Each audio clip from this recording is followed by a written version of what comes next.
Are you a creative person and have you ever felt that you see the world differently and you might be the only one who perceives it this way? If you are, you know what I'm talking about. And if you aren't, maybe this video will help you understand your creative friends. It's something like this. Your brain starts thinking and then won't shut up. You hear a random sound and start constructing a song out of it. A sentence you overhear forms the seeds of a story, and a random color of the light becomes the evening mood.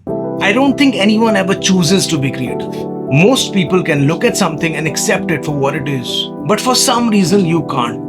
Your mind can't help but grab it, flip it, examine it, and find patterns which didn't exist before. In today's video, I'm going to try and uncover why creative people see the world differently and why it's almost impossible for them to turn it off. Chapter 1. The Price of Paying Attention. I think most people in the world have a filter on reality, but as creatives, maybe that's something we don't naturally possess. Behind every piece of mundane information, the web of how it is interconnected is deeply apparent to you. Composer Pauline Oliveros called it deep listening, where one is hearing everything that can possibly be heard all the time. It sounds poetic, but it's torture if you don't know how to navigate inside that noise. Different creatives, I think, survive this differently. For example, I think Brian Eno survived it by creating ambient music, a sound he called as ignorable as interesting. I think it's a way of curating the whispers of the space you're in, giving order to your background noise. A lot of people see it as creating background music, but I think he was engineering peace. It was the act of converting sensory overload into repeatable, structured signal, finding meaning and logic in what others perceive as noise. The cost of this constant awareness is that you never rest. Ideas are everywhere. Every sight, sound, and silence demands you to decode it and then reorganize it. You walk through a city and it doesn't fade into the background. You can't help but see the patterns, the beauty, and the noise in what others would consider to be random daily occurrences. For most normal people, I think attention is a tool, but for creative types, it becomes a trap. Every glance, silence, or sound demands interpretation. Listening to music is impossible without noticing all the details. Watching a film is impossible without noticing the color and the cuts. And in our modern world, which is overloaded with sensory stimuli, the cost for artists is brutal. We are paying with our nervous system. Chapter 2. Living Between Worlds. When you start seeing everything as connected, categories which make sense to everyone else stop making sense to you. Most people live in neatly defined boxes. Work, rest, logic, emotion. Whereas most creative people, I feel, drift in between them. That's where a lot of great art, I think, is born. In the gaps between the boxes. In the parts unseen. Bjork once said that she wanted a hopeful marriage between nature and technology. Was that eccentricity? Or someone desiring to marry two seemingly opposite worlds?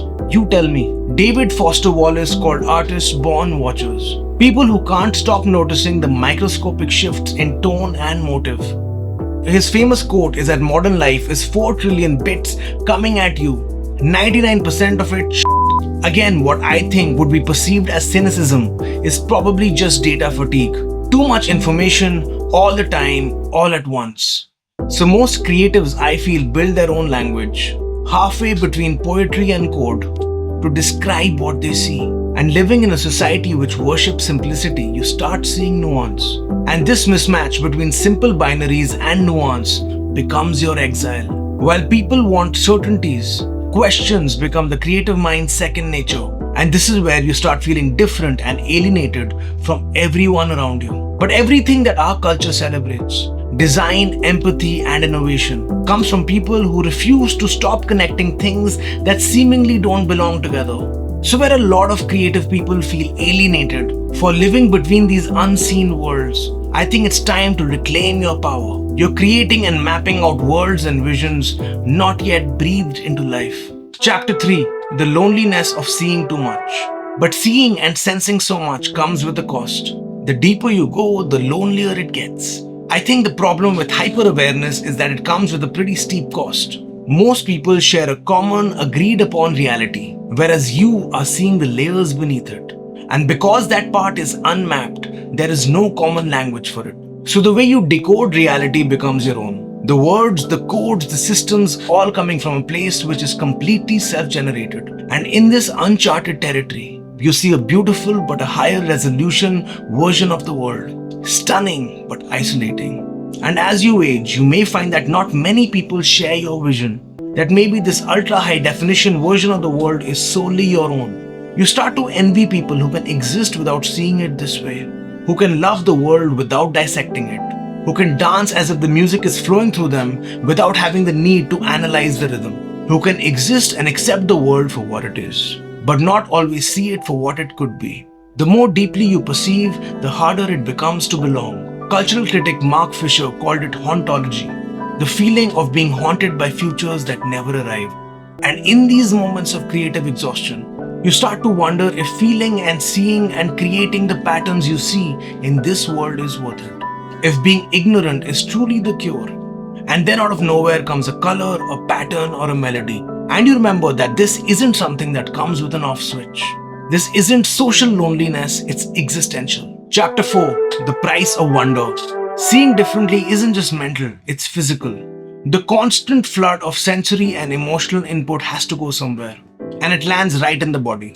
That tightness in your chest when you walk through chaos, that isn't anxiety out of nowhere. It's your nervous system processing a world that never quietens down for you. Which is why so many artists report suffering from anxiety. In a survey of independent musicians conducted by Record Union, 73% of respondents reported experiencing stress or anxiety or depression related to their music work. Our bodies become the storage device for unfiltered perception, which is why so many artists oscillate between mania and shutdown, between hyperfocus and total exhaustion. It's a constant overload of stimuli. So we start developing survival rituals. Music, painting, walking, touching something real. They become more than just hobbies. They become grounding techniques. Art becomes the body's way of digesting the world. Every brushstroke, every lyric, every beat. It's a nervous system turning chaos into order, noise into something that finally makes sense. Any form of art like music, writing, painting is more than just the act of creating something beautiful. It's how the human animal processes an unprocessable world. When you're creating, you're not necessarily trying to escape reality. You're processing it, filtering the infinite through the finite. So what does it mean to see the world differently and to not be able to turn it off? It means that you live with the volume of existence cranked up to unbearable levels. It means silence is never silent and meaning is never finished. And there is always something to explore or uncover. Perhaps that's what it means to be a creative. The point isn't to turn it off and become a member of the world you so desperately want to fit into. It's to learn how to live with it, to use it, to turn what overwhelms you into what moves others. Because at the end of the day, that may be the secret truth of every artist. We don't make art to impress the world. We make it to survive it. If you stayed for so long, thank you so much for watching, and let me know in a comment if you can turn your creativity off. As a creative and a musician myself, here's a song I made recently that I'm really proud of. And I'm also excited to share that more music from me is coming very soon, and I'm really excited to share it with you. And if you prefer more of these talking head style videos, here's a video that I think you might like. If you liked or felt anything, please leave a comment. I would love to connect with you.